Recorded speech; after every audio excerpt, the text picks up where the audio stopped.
My name is Marin Wilder. If you've ever spent 3 months designing your own wedding only to watch it unravel in under 3 minutes, you might want to pour yourself a drink. Or better yet, light a candle and pretend this is fiction. It isn't, and you might actually regret skipping this part. So before you sit back and listen, take a moment to like the video and subscribe to the Final Revenge channel, but only if you really like what I have to say here. Now get in the mood to listen to this story because it might be the ultimate sweet revenge. It started with a toast, well, almost. The sun was dipping perfectly behind the oak trees outside our reception hall. My gown was still holding its shape. My bouquet hadn't wilted, and for a second, everything smelled like jasmine and champagne dreams. Then she appeared. No one knew who she was. At first, we thought maybe a distant cousin of Nick's, or one of those +1s who quietly lurk by the dessert table. But no, she was bold. Straight through the middle aisle, heels clicking like gunshots. She didn't cry. She didn't scream. She just said it like it was a casual brunch comment. "I'm 3 months pregnant with the groom's baby." Silence. Then the sound of someone dropping a glass. I looked at her. Tight black dress. Glossy lips. Not a tear in sight. She wasn't trembling. She was performing. I looked at Nick. His mouth opened. Closed. Opened again. Then. This isn't Marin, I don't. He didn't finish. He didn't need to. The silence had already decided. My mom stood up. My best friend whispered, "Oh my God." Nick's best man sat down like someone had unplugged him. I didn't move. You don't flinch when lightning hits right beside you. You just wait to see if you're still standing. And I was, barely. You don't feel the weight of your dress until your knees threaten to betray you. Someone puts a hand on your arm. Your cousin, maybe. But you're not looking at anyone except Nick. His face is pale. Not dramatic soap opera pale, real pale. Like his body forgot how blood works. And the woman, she's just standing there. Like she belongs there. She doesn't sob. She doesn't flinch. She doesn't even look at Nick. Not really. She's watching you. And not with sympathy. With calculation. Nick finally speaks. "Marin, please. This isn't. She's not. It's not what you think." Classic. You almost laugh. The phrase "not what you think" is the emergency brake of cheaters everywhere. You don't reply. Instead, you do the weirdest thing. You walk down the aisle, past the scattered petals, past the woman who just detonated your life in 4 syllables. And as you pass her, you catch at a smile. Faint, but there. Not fear, not guilt, smugness. You push open the side door of the venue and step outside into the cool dusk. Behind you, murmurs, glass clinking. Someone cries. You breathe, and your brain, faithful little assistant, begins sorting everything like a color-coded spreadsheet. No one had seen her before. She timed it perfectly, not at the speak now part after. She had no backup, no photos, no belly, no tears. And yet she was certain. You look down at your hands. You're still wearing your wedding ring, still holding your bouquet.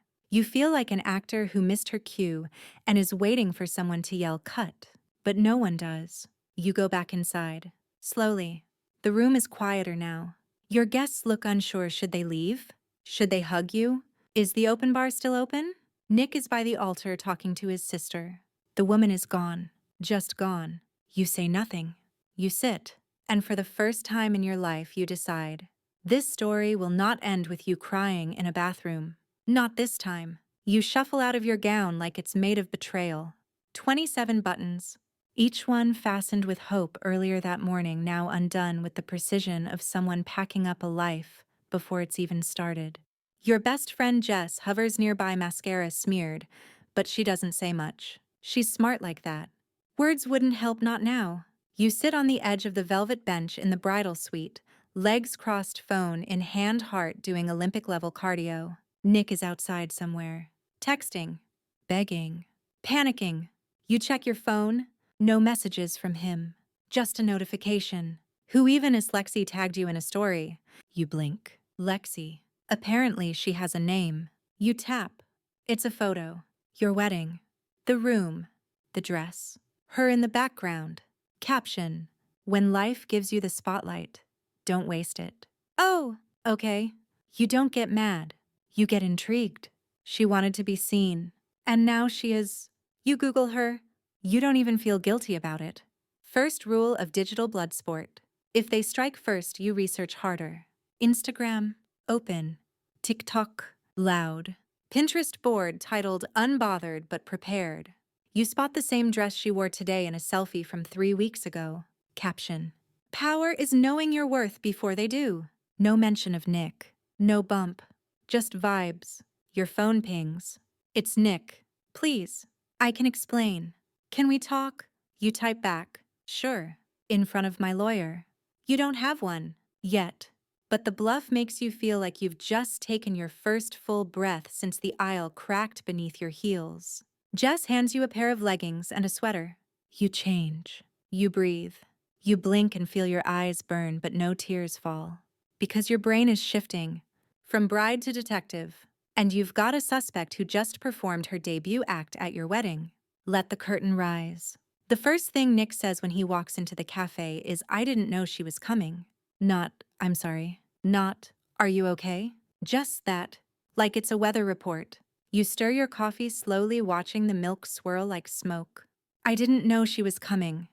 You repeat, as if trying on his words for size. "She said she was going to leave town," he adds, "sitting across from you.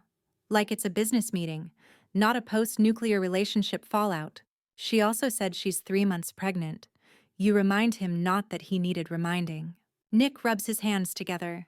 He looks awful in a freshly showered, regret-soaked kind of way. It was just once. Classic. You wait. It was after we got engaged, but before the wedding planning started. We were fighting. I ran into her at this bar downtown. You say nothing. She was fun, smart. I didn't think I'd ever see her again. You lift an eyebrow. Fun and smart enough to show up uninvited to a wedding and claim she's pregnant. He flinches. I didn't know she was like that. You let the silence breathe. Let it soak into the cracks of his story. Finally, you lean in. So which is it? A one-night mistake or a full-blown relationship? Nick opens his mouth, then closes it. That's when you know he's lying. Either about the scope, the timeline, or both. "I didn't cheat on you after we were married," he offers, as if technicalities will earn him a medal. "You cheated on me before we said vows." You didn't mean, you reply evenly. He looks like he wants to argue but doesn't know how. You stand. "Lexi didn't ruin our wedding," you say, reaching for your coat. You did that when you gave her a reason to show up? As you leave, he calls after you. "Marin, I love you." You pause. Then, "You loved the version of me that didn't ask questions." And that version, she's gone. Lexi doesn't vanish. She lingers like glitter after a birthday party, or that one overly ambitious perfume that sticks to your scarf for weeks. You start getting messages, first from an unknown number. "We should talk. I have a right to tell my side." Then a comment on one of your old Instagram posts from your engagement party, no less. "It's not my fault he lied to both of us." Then she starts tagging Nick in things. Pregnancy articles, nursery inspo boards, a mood board titled Co-Parenting with Class, which would be funny if it weren't so deeply disturbing. You don't reply. You just watch, because Lexi's not trying to hide. She's trying to provoke, and she underestimates you badly. You still have your client list from work. Still coordinate weddings, birthdays, corporate events. So when your new client emails to confirm their bridal party, you almost choke on your tea? Lexi, in the lineup. As a bridesmaid, she's listed as Alexis L. You double-check, then triple-check. It's her. Same smirk. Same cheeks. Same caption-ready energy. This time, though, she doesn't see you coming. You confirm the event. You gather details. You prep the venue exactly the way the client asked, with the added bonus of seeing Lexi's face drop when she walks in and sees you in charge. You stand behind the table arrangement with a clipboard and the calm smile of someone sharpening knives with her thoughts. Lexi freezes. You just say welcome and go back to adjusting table 6's centerpiece. She doesn't approach you that day, but you feel her watching, and when she trips over a loose bit of carpet near the dance floor, you don't laugh, but you smile. Because revenge isn't always loud. Sometimes it wears a headset, holds a checklist, and makes sure the music cues exactly when it's supposed to. You've never been more professional in your life. You manage the entire event without blinking, even when Lexi brushes past you at the dessert table like you're air. You give directions, check in with the DJ, adjust the uplighting. You even compliment the bride's earrings with actual sincerity. Lexi tries to play it cool, but every time your eyes meet, she flinches just a little. Like she knows you're not here for drama, you're here for evidence. Because if she is pregnant with your ex-husband's child, she's done a remarkable job hiding it under a very fitted gown, a second mimosa, and 3 slices of wedding cake. After the bouquet toss, you catch her on the patio alone, scrolling. You walk over, clipboard in hand. She looks up. You tilt your head, voice neutral. You said you were 3 months pregnant. She raises an eyebrow. Still am. You look down at her stomach. You've been 3 months pregnant for almost 2 months now. She smirks. Maybe I was rounding up. You pause. Or maybe you were lying. She shrugs. I never said whose baby it was. People assumed. Your breath catches. That's when it hits you. She never explicitly said it was Nick's baby. She let the moment, the drama, the silence, do the heavy lifting. She weaponized implication. Why? You ask, voice softer now. Not angry. Curious. She twirls her glass. Because sometimes people like Nick need consequences. You stare at her. And in that second, you realize you're not the only one he lied to. But you're the only one who got a front row seat to the fallout. She stands. I'm not the villain here, she says. You nod. No, you're the plot twist. She smiles like that's a compliment. And then she walks back into the party, the heels of her lie clicking across the tile like a countdown. You weren't planning to stalk your ex-husband's ex, almost maybe lover, but Instagram basically offers it as a service. Lexi's profile is a carousel of filtered fabulousness. Brunches, yoga mats, aesthetic lattes, and the occasional deep caption that sounds like it was generated by a sassier version of ChatGPT. But one post catches your eye. It's from 5 months ago, well before your wedding. Lexi and Nick seated close together at a rooftop bar. His arm's not around her, but it's resting on the back of her chair. She's wearing a dress you definitely saw in his apartment once. The caption, when the conversation is dangerous and the chemistry's worse. You zoom in. Nick's profile is in half shadow, but it's unmistakably him. Comments are turned off. Smart. You screen record the whole scroll just in case. And then, it hits you. Nick said it was a one-time thing. But this was no random post-coital coincidence. This was intentional. Posed. Posted. Public. You pull up Nick's profile private now. But he forgot to untag himself from her post. Rookie mistake. The story they told you. It's unraveling. So you scroll deeper? An old video pops up, background laughter, a blurry hand holding hers. His voice unmistakable, teasing her about her cocktail order. She called him babe. 2 months before the wedding. You sit back, phone warm in your hand. Lexi wasn't a random storm cloud. She was part of the forecast.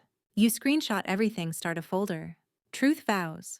Then you DM Lexi just 5 words. Still 3 months pregnant, huh? She reads it. Doesn't reply. But she posts a story within minutes, a photo of prenatal vitamins, some inspirational quote about new beginnings, and the unmistakable scent of defensiveness. You watch it disappear after 24 hours, just like the version of your wedding that existed before she walked in. And maybe she's starting to sweat. You get the message on a Wednesday. Plain username. No profile picture. The kind of account you'd usually ignore, except the first line hits like ice water. I think I know who Lexi really is. You pause. Click. The message continues. She did this to my cousin. Different guy. Different city. Same stunt. Pregnancy lie. Public scene. Fallout. Attached. Screenshots. A woman Lexi unmistakably on a Facebook post from 2 years ago. The caption. He said he was faithful, but the test says otherwise. You zoom in on the comments. Dozens of people tagging each other. Some defending her. Some skeptical. Then a follow-up post. False alarm. Misread the test. Whoops. Your stomach twists. This isn't her first time. You write back. Do you know why she does it? The reply comes fast. Attention. Control. Maybe revenge. We never figured it out. She disappears once the chaos peaks. You reread it 3 times. Lexi doesn't want commitment. She wants spectacle. And your wedding was her Broadway debut. You sit back watching the dots ripple under your fingertips. The pattern is clear now. Lexi isn't in love. She's in performance. You scroll back through her old posts. One stands out captioned, "The best part of a lie is watching who believes it." Wow. You message the person again. Do you have proof she lied? They send a PDF. A public statement from the ex she targeted. Denied paternity. She backed down quietly. Moved cities. Changed usernames. You close your eyes. Lexi never had a child. She had strategies. And you've been gathering receipts like armor. You sit back and smile. Because she didn't just pick the wrong wedding, she picked the wrong woman to lie to. And now, she's going to wish she had stuck to brunch and blurry captions. Nick's coworker doesn't mean to out him. But gossip is a hungry little creature, and you happen to be sitting next to the buffet. You're at a casual charity mixer, work adjacent, not overly formal. You're networking mostly to stay visible, partly to remind yourself you still exist outside the crater of your wedding implosion. You're chatting with a woman named Alyssa. Tech-adjacent fun glasses, drinks her wine like it holds secrets. So she says, blinking fast, "How's married life?" You hesitate. Complicated. She laughs nervously. "Yeah, I figured Nick hasn't really been himself lately." You tilt your head. "Really?" She waves her glass. "Yeah. Ever since that whole Lexi mess, he's been like weirdly cagey. I mean, even after they stopped texting, he was always on edge." You sip slowly. "Stop texting." "Oh, sorry." She blushes. "I thought you knew." You smile. "No, go on." "Well, they were still talking. Even after the ceremony interruption. For weeks. Maybe longer. I only know because he kept asking if I thought he was a bad person." "Did you answer?" She laughs. "I told him if he was still texting the woman who crashed his wedding, maybe he should ask his therapist, not me." You clink your glass against hers. You give great advice. But inside you're fuming. Nick said Lexi was a mistake. Said it was over. Said it was a blip. Now you find out he was texting her behind your back after she detonated your wedding. That's not a blip. That's active sabotage. You excuse yourself politely. Open your notes app. Add to your growing list. Lexi, file repeat offender. Nick, repeat liar. Evidence. Accumulating nicely. You whisper to yourself just quiet enough not to startle your wine. She thinks she's holding the match. But you've already set the stage. And soon the fuse will light itself. You don't plan to follow her. But sometimes the universe sends you little gifts in the form of accidental encounters, like spotting Lexi outside the women's health clinic, 2 blocks from your apartment. She doesn't see you. She's scrolling, waiting, sitting with that same air of curated ease. No visible bump. No discomfort. Just tight jeans, clean sneakers, and a phone glowing in her palm like a tiny stage light.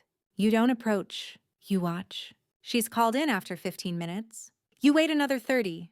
When she exits, she's holding a paper folded but not discreetly. You catch the logo. It's not prenatal services. It's a routine health check. You follow her at a distance. She tosses the paper into a street bin. Curiosity wins. You retrieve it once she's gone. It's a standard STI panel and a prescription for iron supplements. Your eyes skim the print. No prenatal care. No ultrasound schedule. No estimated due date. So, she's not pregnant. Never was. You take a photo of the paper just in case. Not because you plan to use it maliciously, but because documentation is power. And you've learned that truth always looks better in writing. That night, you sit on your couch, wine in hand, folder open. Everything fits. The fake pregnancy. The attention grab. The follow-up messaging campaign. And Nick's not just the pawn. He's the willing participant, texting her long after she exposed him like a magician, revealing how the trick works. You draft a message to him. Saw Lexi today. No baby. No bump. No truth. Then delete it. You don't need a reaction. You need a plan. Because knowing the truth is good. But showing the truth, that's how you reclaim the microphone. And you're almost ready to speak. The real father was at your wedding. That realization doesn't hit like thunder. It slips in quietly like a breeze that nudges a door you thought was locked. You're combing through photos from the reception. Not for nostalgia, more like forensic research. Lexi in the background. Lexi at the entrance. Lexi with a drink. You pause on one. She's leaning into someone. He's smiling at her. Not nervously. Not guiltily. Comfortably. Your stomach flips. That's Dan, Nick's best friend. You remember Dan always around. Always low-key charming. The kind of guy who didn't stand out until you looked twice. He helped set up lights at the rehearsal dinner. Gave Lexi a long hug after her announcement went nuclear. At the time, you thought he was just being awkwardly supportive. Now, you zoom in. His hand is on her lower back. Not casual. Familiar. You dig deeper. Dan's tagged in an old post of Lexi's one she deleted from her main feed, but forgot to untag him in. Caption. Some mistakes feel way too good. Dated 4 months before the wedding. You text Jess. Was Dan ever weird with Lexi? She replies instantly. OMG, yes. I thought I imagined it. They were always disappearing together. She made a joke about his dad energy once. You reply, Dan might actually be the dad. And it clicks. The fake pregnancy wasn't fake for everyone. Just for you. Just for Nick. Just for the person she wanted to punish publicly. But the real father, he was right there the whole time. And he didn't say a word. You wonder if Dan even knows. If he was part of the plan or just her insurance policy. Either way, Lexi spun a web and caught everyone but you. And now, it's time to unravel it. Thread by thread.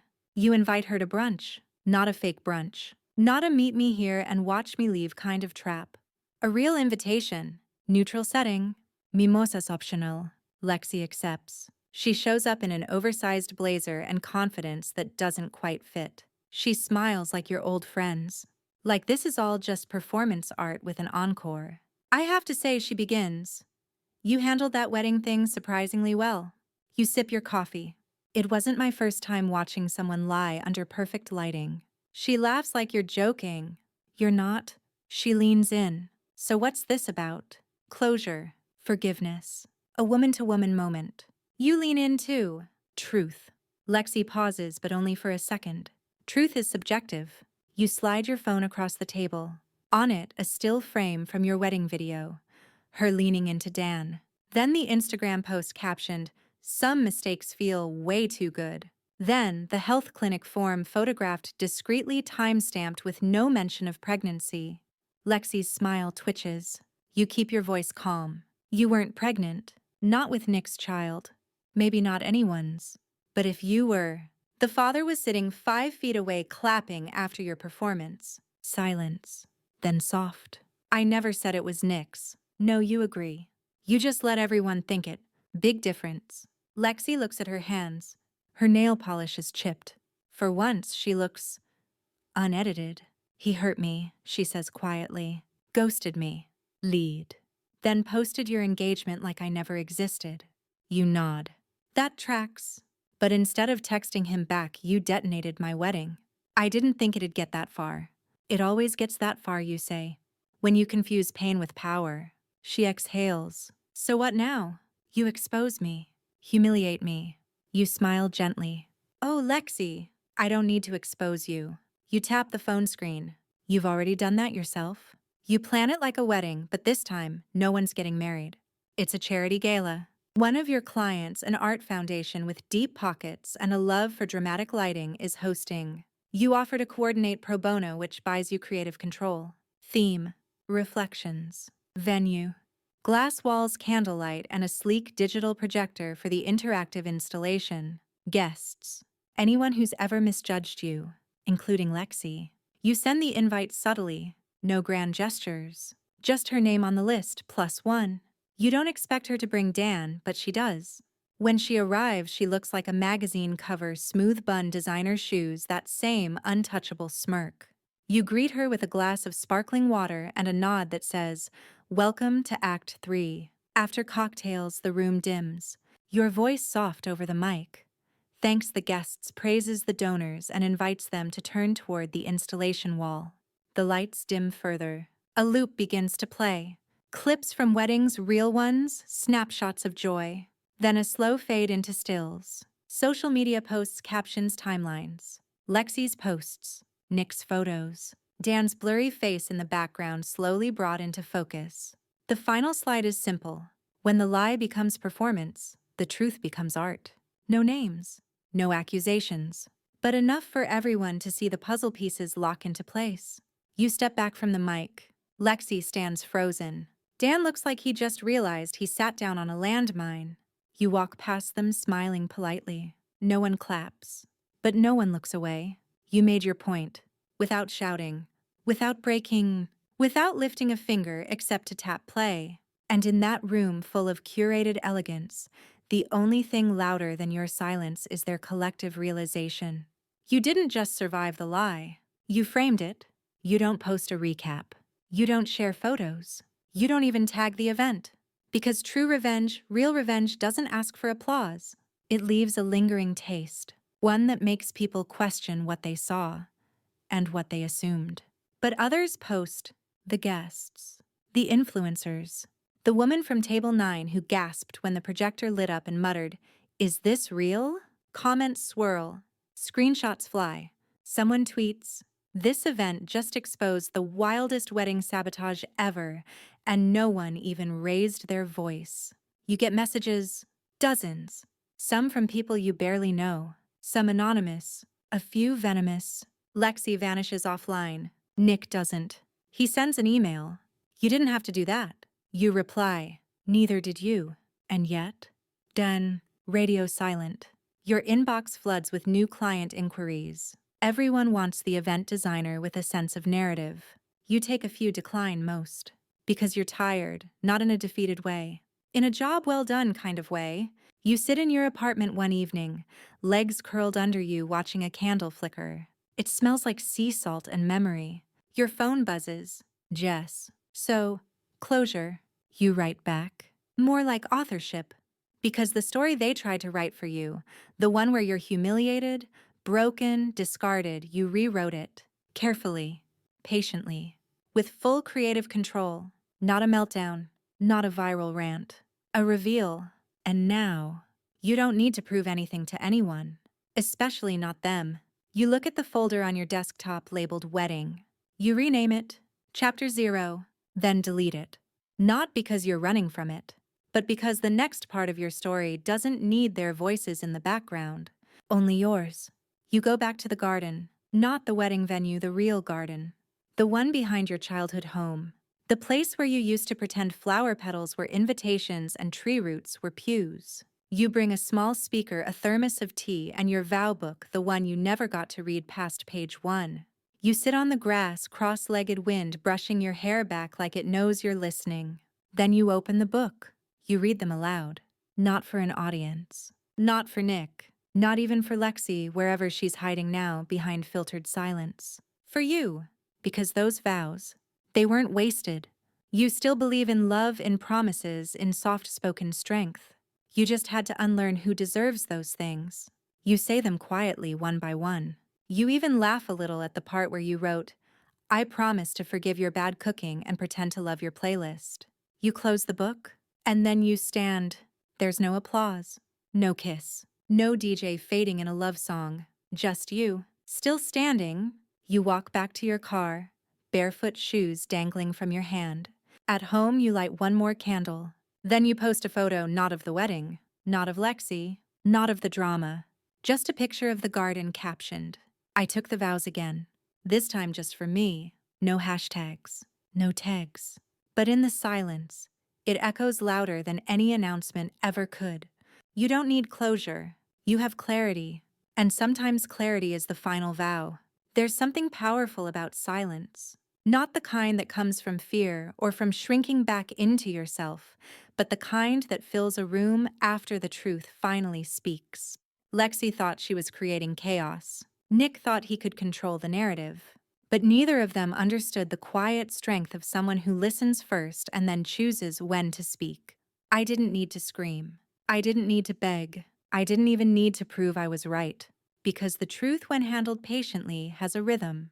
A slow, deliberate heartbeat. It doesn't rush. It reveals, and that's what I did. I revealed who they were carefully without theatrics, and on my timeline. In doing so, I rediscovered who I was. Someone who doesn't crumble when the dress rips or the plan cracks. Someone who rewrites the ending instead of begging for a different beginning. So if you ever find yourself at the altar of someone else's lies, remember this: you can still walk away, you can still rebuild, and you can still make the truth the most beautiful part of the story. Thank you for listening.